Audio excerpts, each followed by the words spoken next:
Yeah, what an incredible finish! First of all, that's the way I've always pictured it in my head for some reason. RaceDayCT News Update. Welcome to your Mid-State Site Development RaceDayCT News Update Weekend Wrap Edition for Monday, May 25th, 2026. The weekend began around these parts with a wild night at Stafford Speedway. Tempers flared, plenty of cars got wrecked, and it all made for a dramatic night to remember.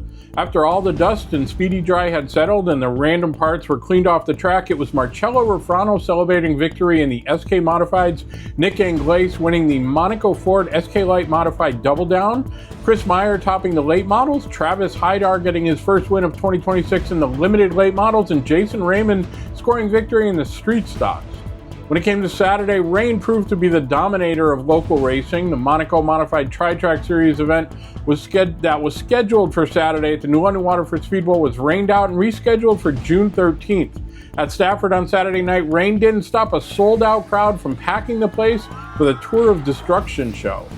Sunday at the Indianapolis 500, it was Felix Rosenqvist passing David Malukas, coming to the checkered flag for the closest finish in race history. Yeah, what an incredible finish! First of all, that's the way I've always pictured it in my head for some reason. I think it was almost like muscle memory when it happened, because I've been dreaming about that last lap move, and it's kind of weird. You never really get that last lap move in the 500, and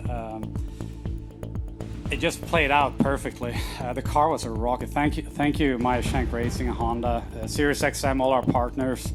It takes an army to create a rocket like that, and it was just so hooked up all day. From the get-go, we actually didn't change anything all day. We just let's save the time in the pits and leave it as it is, and it was just so good. It was a little loose in the end, but I think it was just perfect. At Charlotte Motor Speedway, the Coca-Cola 600 opened with heavy emotions as NASCAR remembered legendary driver Kyle Busch, who passed away Thursday. Kyle's older brother, NASCAR Hall of Fame member Kurt Busch, laid out 8 roses on the infield as part of the ceremony.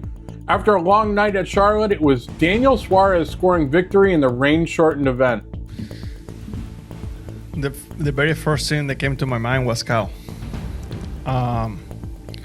As we all know, this has been a difficult week and weekend for all of us. Drivers, team owners, media, fans, most important, his family. A few days ago, I was still hoping that somebody was gonna say that it wasn't real. So the fact that Kyle helped me so much through the Xfinity Series, and eventually that led me into having a cup opportunity. The relationship that Jeff Dickerson has had with Kyle for many years. Spire Motorsports actually operates in KBM, Kyle Busch Motorsports building, race shop. So, this is not coincidence. The stars align. And thanks for checking in on today's Mid-State Site Development RaceDayCT Weekend News Update. Hit that subscribe or like button, or just smash all the buttons. Have a great day, and we'll talk to you soon.